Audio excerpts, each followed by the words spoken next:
Sunod ka ni nga pala yung kwanto-kwanto. Palitan natin. Ano ba ba? Ano ba Spanish song na pwede? Bésame, bésame mucho. Corotes, tienes, tus chenes. Buen día para todos ustedes. O, diba? Good day to all of you in Spanish. Tunog highway. Highway naman talaga makikita mo sa premiere night ng Barcelona, The Love Untold. Yung pagpasok nila sa hallway ng SM, ang ganda ng shot. Yung kitang-kita mo yung tao na parang nasa tabi ng expressway habang naglalakad sila sa sentro. Tutsa, ang gandang tingnan. The camera works of Star Cinema did wonders to make it look like it's an epic shot. And I salute them for that. Bongga. Now, yung iba ko pang mga banat will be later. Panoorin muli natin ang ilang eksena ng Barcelona Premiere Night. Let's go. Ahora mismo.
Rock and roll to the world. Yes.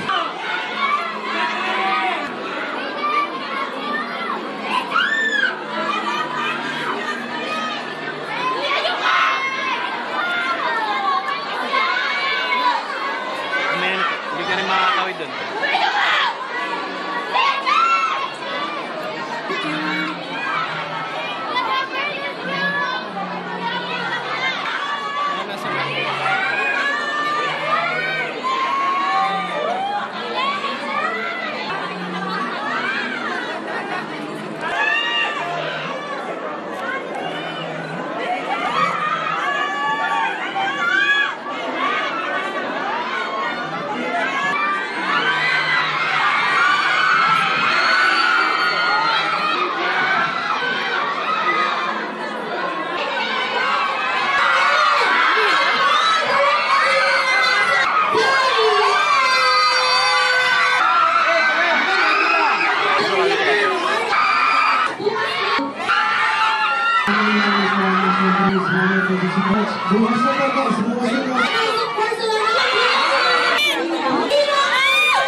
Bakit ba kinakailangan bang isama yung pagdaan nila sa parking area ba yun ng SM? Ang sama-samang view. Hindi lang sila, maraming mga premiere nights ang isinama rin ang eksenang gano'n. I think it is for the viewers to feel the urgency, to feel the excitement that was building up sa puso at damdamin ng mga dumalo sa premiere night. And the freshness, or should I say rawness, of the event na feel mo ay bahagi ka ng nangyayaring yon, right? At that very moment. Well, sa sunod, wag nang padaanin doon at idiretso na agad sa loob ng mall. Wag nang isama yon sa viewing experience because it's not really a good experience at all to see. Eto na nga, pumasok na sila. Sus! Bongga ang eksena ngayon. Yung kitang-kita mo yung daming tao habang naglalakad sila. Yung shot is very cinematic. At ramdam mo yung thrill sa mga fans na makita si Danielle and Katniel in flesh. Pero, asar ang direktor. Umangkla. So yung dapat sanang focus yung attention mo sa dalawa in their cool outfits ay natakpan ng pag-eksena ng direktora. She should have started walking alone or with someone else in front or behind the two. Hindi yung umangkla siya kay Catherine. So si Catherine hindi na kasi pareho siyang cornered ng dalawa. I think they should be given their moment to shine on their own. And ang isang maganda dapat na magkaroon sa Philippine Premiere Nights ay yung may isang area na kung saan pictorials lang. You know, it's like a photo shoot in a studio. Na magpo-post yung, parang sa Oscars. Magpo-post yung star and then click ang camera and then saka na yung interview and then next, post ulit, and then click on cameras. And of course, ambush interviews cannot be totally avoided. So may mga questions na thrown out of nowhere. At pwede naman sumagot ng mga one-liners, etc. Pero yung ganda ng suot mo at yung aura mo that evening should be caught on camera sa isang magandang background, sa isang sinadyang setting o moment para focus sa'yo lahat. So sana magkaroon next time. So kay Olivia Lamasan, don't make angkla-angklat your stars. Do your own thing. Sayang man, hindi ko masyadong makita yung damit ni Catherine. I like Catherine's dress. Ang pinakagusto ko actually yung kanyang suot sa premiere night ng Crazy Beautiful You. She's so glamorous there. And this is the next one. But this one is actually much, much better than the one she wore during the premiere night of She's Dating a Gangster. It's a little, I think it's a little, not really casual. It's better for, I think it's a little more like, well, casual isn't the term for that. I think it is more like cocktail wear. And I just don't think that it's good for premiere nights. Premiere nights is usually associated with glamour and formal peg. I don't know why. It should be the other way around. It should be a little more non-formal because you are in a cinema. Pero that's the trend.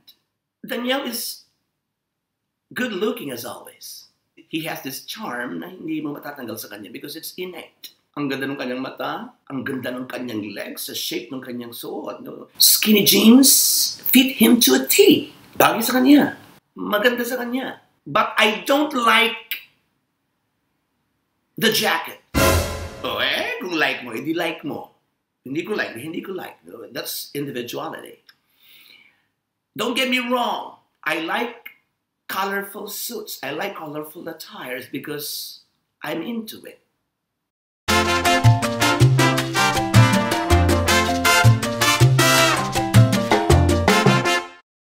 Mahilig ako sa laiku. The design of this coat complements the premiere night setting peg. It gives, or it shows a touch of Spain. I think Spain, as you imagine it, is in red. And the pamaypais hanging on the ceiling. Fans ba yun? I'm not sure, but they look fans to me. They're beautiful. Very much Spain icon. It's beautiful. It looks a little bit Chinese to me, you know. But when you think of the movie, then it would be totally erased. And matatakpan na siya ng, Spain nga pala. And that's a fact. Na talagang colorful ang tingin natin pag sinabing Spain. Flowers and fans and bows. And yung kay Danielle, that's, how'd you call this? Matador look. And it's fine with him. Hindi naman siguro nga dapat nalagyan pa siya ng sombrero because it would be too much. It would come out as very animated. And a lot of people wouldn't like it. So okay lang yun. But still, what I don't like is the jacket or the coat doesn't suit him. Hindi bagay sa kanya. It didn't affect his macho image. Macho pa rin siya. Guwapo pa rin siya. Lalaking-lalaki pa rin siya. But I just don't like it for him. Mas gusto ko yung mga dati niyang sinusuot, yung mga plain. Mas bagay sa kanya. For me, of course, iba-iba tayo. And maybe because of his being moreno. So hindi masyadong nag-match sila ng jacket. Once again, I like his looks. I like his style. I like the colors of the jacket. I like the design of the jacket because I'm as weird as those design. But I just don't like it for him that night. Ewan ko. But it doesn't diminish my admiration for Danielle. For Catherine, she still wears the same hair that she has in the movie. So ganun pa rin ang aking reaction. I don't like the hair. Period. Yun ang kulang. Walang problema sa damit. She was able to carry it well. The problem still is the hair. Sana O sa pelikula na nga, Spain na. Because that's, according to an avid viewer of my videos, si Jewel, na ang paliwanag daw ni Direktora Lamasan is yun yung current hair trend sa girls sa Spain. So, yun ang kanilang kinrate na crowning glory for Catherine sa Barcelona. Pero sana hindi man na lang sa premiere night. Hindi mo naman kailangan episode, but at least a different style. It became to be a little bit boring to me because I've been seeing Catherine with that look for almost a month now, and I want something new. I want change. I like this. Please hang up and try again. Tadang! Another thing, yung mga flowers na nakasabit sa ceiling ng venue, nung premiere night, I don't like them. You know, it reminds me of those flowers that my parents and my grandparents and my elder sisters would make during All Saints Day. Tinutuhog namin sa bulaklak at tinutuhog namin sa stick, sa walis ting-ting. Then we would bring all those flowers as offering to all those relatives of ours who have already departed. And maybe that's the reason why I don't like it, because it's because of those scenes. So in short, para siyang crepe paper. O siguro nga crepe paper. Don't get me wrong. Sa school here in Japan, during commencement exercises, we would also adorn the walls with the paper flowers like those. And I also don't find them interesting, you know. Going back to the premiere night, those flowers looked creepy. I think those flowers were a little bit inappropriate for such glamorous event. And I'll stick to that observation. Maybe maganda rin siya sa personal, but in videos, I just don't get it. Other stuff, other designs that would show a touch of Spain. They could have done roses instead, no? Basta, all in all, I don't like that part. Now, as I am not capable of watching the film because I'm here in the anime world, Japan, I was able to contact a certified movie aficionado by the name of Max. So here's Big Max and some of his friends talking about Barcelona. Let's watch this. The movie Barcelona is actually a very good movie. I've seen all the movies of Catherine and Daniel, and I think this one is a mature one. When we talk about the setting of all their movies, this is actually the best. I love Barcelona, Spain. I love the church. I also love the cinematography of the movie. When we talk about the story is actually anyone or everyone could relate to the story, especially those who have experienced longing someone or being separated with someone for so long, and experiencing hardship in moving on. They can relate to this movie. When we talk about the cast, this movie has a very good set of artists, from Daniel and Catherine to Aiko, Joey, and I think Maria Isabel Lopez did a very good job in this movie. When you talk about the acting of the two lead roles, I really salute Daniel Padilla for his acting in this movie. I was really carried away. I felt his emotion, his agony in the movie. But when you talk about Catherine is still the same. She lacks a little more drama, a little more to flaunt. But all in all, Barcelona is a must-see movie, I must say. And I'm looking forward for more kissing scene. I'm looking forward for them seeing more kissing scenes, more mature roles. All in all, Barcelona is a very good movie. Okay naman yung Barcelona, okay din yung movie. Parang sarap-sarap pumunta sa Spain. Ang gwapo ni Daniel Padilla, ang galing niya. Si Catherine, maganda din, kaso parang hindi siya ganun kagaling kumarang. Tapos ko lang manood ng Barcelona. Kagandahan. Mas okay pa rin yung JD. Kaya iba pa rin talaga ang JD. Yes.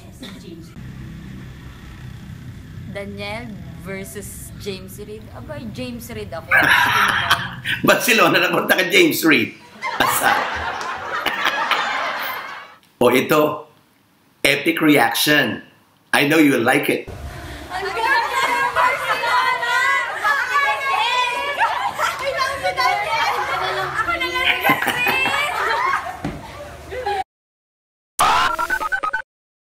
Meron so-so lang at meron namang super bonggang reaction.